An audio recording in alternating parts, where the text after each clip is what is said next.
नमस्कार। मैं उज्जवल सिंह आप लोगों के समक्ष आज धूमिल, जिनका पूरा नाम सुदामा पांडे धूमिल है, उनकी एक कविता रोटी और संसद, जो कि स्नातक तृतीय वर्ष के पाठ्यक्रम में शामिल है, उसके साथ प्रस्तुत हूँ। अगर अभी तक आपने हमारे चैनल को सब्सक्राइब नहीं किया है तो कृपया उसे सब्सक्राइब करें और बेल का आइकन दबाएं। और आज इस वीडियो में हम सुदामा पांडे धूमिल की कविता रोटी और संसद का व्याख्या करेंगे। उस पे आलोचनात्मक टिप्पणियां जो है वह अगले वीडियो में होगी। तो आइए शुरू करते हैं। सबसे पहले मैं थोड़ा सा पृष्ठभूमि बता देता हूँ उस कविता की और थोड़ा सा सुदामा पांडे धूमिल के बारे में, जैसा कि उनके जन्म और मृत्यु के बारे में, जो उनका व्यक्तिगत जीवन रहा है उसके बारे में आप लोगों को किसी भी पाठ्य पुस्तक में मिल जाएगी देखने को। तो उस पे हम जिक्र नहीं करते हैं, हम सीधे सीधे उनके कविता और काव्य जो पृष्ठभूमि है उसके ऊपर आते हैं। तो सबसे पहले उनके बारे में है कि सुदामा पांडे धूमिल जो रचनाकार हैं, कवि हैं, वह मूल रूप से सत्ता से विद्रोह के कवि माने जाते हैं। उनका मानना है कि यह जो सत्ता है वह जनता के हित के लिए नहीं है, जनता को लूटने खसोटने के लिए है। इस वजह से वह हमेशा जनता की बात करते हैं और उस सत्ता से एक विद्रोह का स्वर उनके कविताओं में आकस्मिक निकलकर सामने आती है। उनकी एक कविता जिसके बारे में हम इस वीडियो में बात करेंगे, रोटी और संसद, इसमें मूल रूप से वह हमारी जो संसदीय प्रणाली है, जो लोकतांत्रिक हमारा ढांचा है, उसकी खामियां क्या है और उसमें किस तरह से सरकार के नाकों तले और संसद के नाकों तले कैसे गोरख धंधा हो रहा है, उसके बारे में वह जिक्र कर रहे हैं और सवाल पूछ रहे हैं। और कहीं ना कहीं यह हमारे संसदीय प्रणाली का खामी भी है। तो आइए हम सबसे पहले एक बार कविता का पाठ करते हैं। कविता पाठ करने के बाद उसकी व्याख्या पे हम लोग आएंगे। सबसे पहला कविता का पंक्ति शुरू होता है कुछ इस तरह से कि एक आदमी है जो रोटी बेलता है, एक आदमी है जो रोटी बेलता है, एक और आदमी है जो रोटी खाता है। एक आदमी है जो रोटी बेलता है, एक आदमी है जो रोटी खाता है, एक तीसरा आदमी और भी है जो न रोटी बेलता है न रोटी खाता है, वह रोटी से खेलता है। एक तीसरा आदमी और भी है जो न रोटी बेलता है न रोटी खाता है, केवल रोटी से खेलता है। मैं पूछता हूं वह तीसरा कौन है, हमारे देश की संसद मौन है। यह कविता, यह छोटी सी कविता, और अपने इस छोटी सी कविता में ही कवि ने कितनी बड़ी बात कही है और कितनी ही मार्मिक ढंग से और कितनी मतलब कहा जाए कि जो हमारा संसदीय व्यवस्था है और उसकी जो खामियां हैं उसके तरफ इंगित करते हैं कवि।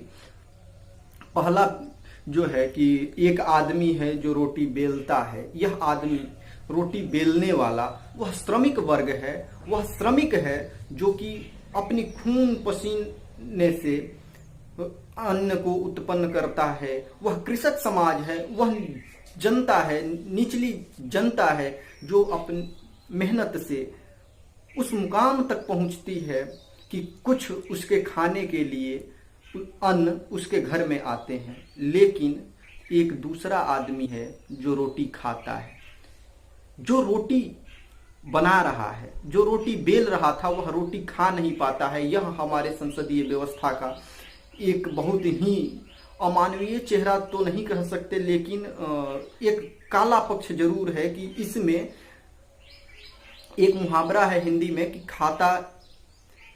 खाते टोपी वाले कमाते धोती वाले। तो यह जो है कि कमाने वाले एक होता है लेकिन उसको खाने वाले कई लोग होते हैं। जो कमाता है मूल रूप से वह खा नहीं पाता है।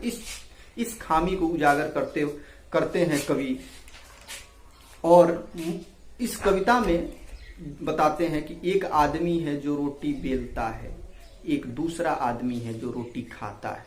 वह पहला आदमी नहीं है जो रोटी खा रहा है, वह पहले से अलग है। यानी जो पहला व्यक्ति है, जो श्रमिक वर्ग है, वह श्रम तो किया लेकिन उस श्रम का मेहनताना उसको नहीं मिला।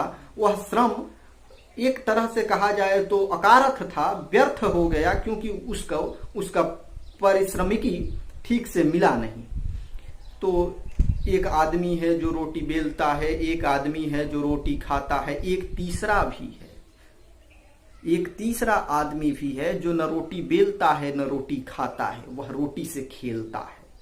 रोटी से खेलना क्या है? यानी कि इस गरीब जनता का मजाक उड़ाना। वह बिचौलिया वर्ग, वह नेता, वह व्यवसायी जो न परिश्रम किया न ही उस परिश्रमी से जुड़ा हुआ है। यानी कि एक अगर डायरेक्ट कोई खा जाए तो उस पे भी कवि को उतना चिंता नहीं है, लेकिन वह रोटी से खेलता है, यानी कि इस जो परिश्रम है उसका मजाक उड़ाता है।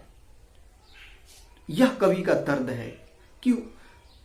दर्द है कि क्यों कोई ऐसा भी है जो हमारे साथ, हमारे वर्ग के साथ, हमारे जो लोग हैं उनके परिश्रम के साथ कोई कैसे खेल सकता है? उनके जो परिश्रम है, उनकी खून पसीने की जो कमाई है, उसके साथ कोई कैसे खेल कर सकता है?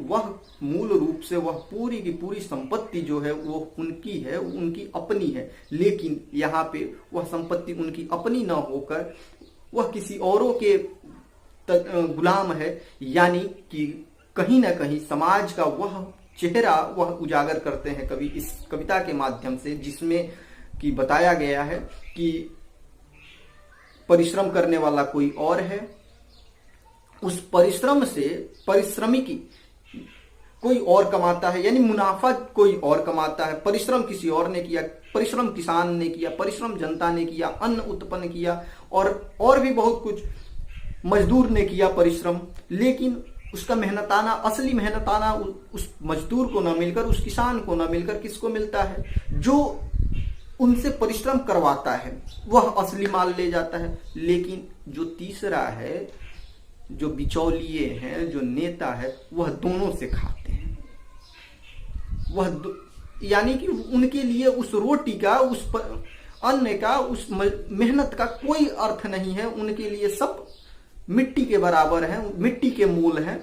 उनके लिए केवल और केवल अगर कुछ मायने रखता है तो केवल और केवल पैसा है।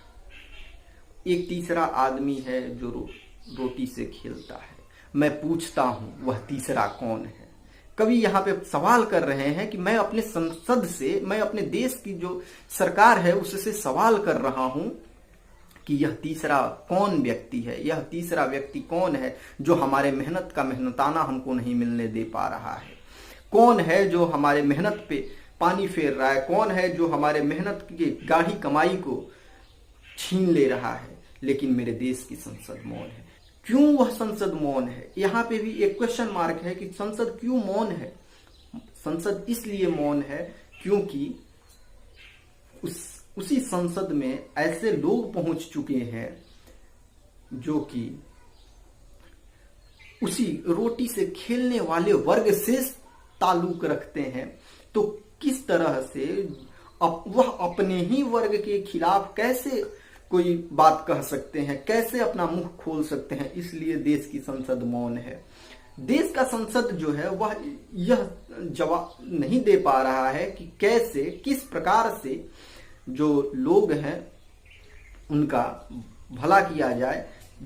यानी कि जो परिश्रमी वर्ग है, जो परिश्रम कर रहा है, उसको कैसे उसका मेहनताना मिले, यह बात सुनिश्चित नहीं कर पा रहा है जो देश की संसद है। इसलिए हमको उस देश की संसद से सवाल है और वह सवाल ज्यों का त्यों बना हुआ है।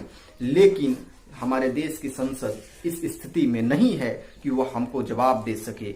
यानी हम यह सीधा सीधा हमारे उस सरकार से सवाल है जो अपने आप को जनता का हितैषी होने का दंभ भरती है, लेकिन वह जनता की हितैषी नहीं है। वह जनता के साथ एक किया हुआ मजाक है। मुख्य रूप से जो धूमिल की बात कही जाए तो धूमिल की अन्य कविताओं में भी हमको यह दृष्टिगोचर होता है कि उनका सत्ता से कितना गहरा विद्रोह है। उनका कभी सत्ता से राग नहीं रहा, वह हमेशा सत्ता से टकराते रहे।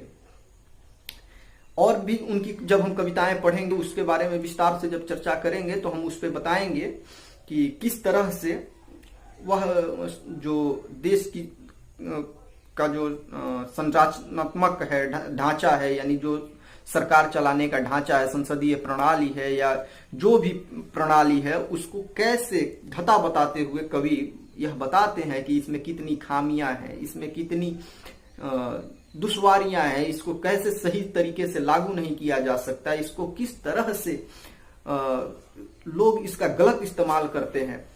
इन्हीं सब के साथ मैं आज के वीडियो में इतना ही कहूंगा। अगली बातें इस पे टिप्पणी के साथ कि किस आलोचक ने इस पे क्या टिप्पणी की है, कि कैसा कवि का रचना संसार कैसा रहा है, उसके लिए मैं एक अलग से वीडियो आप लोगों के समक्ष लेकर आऊंगा।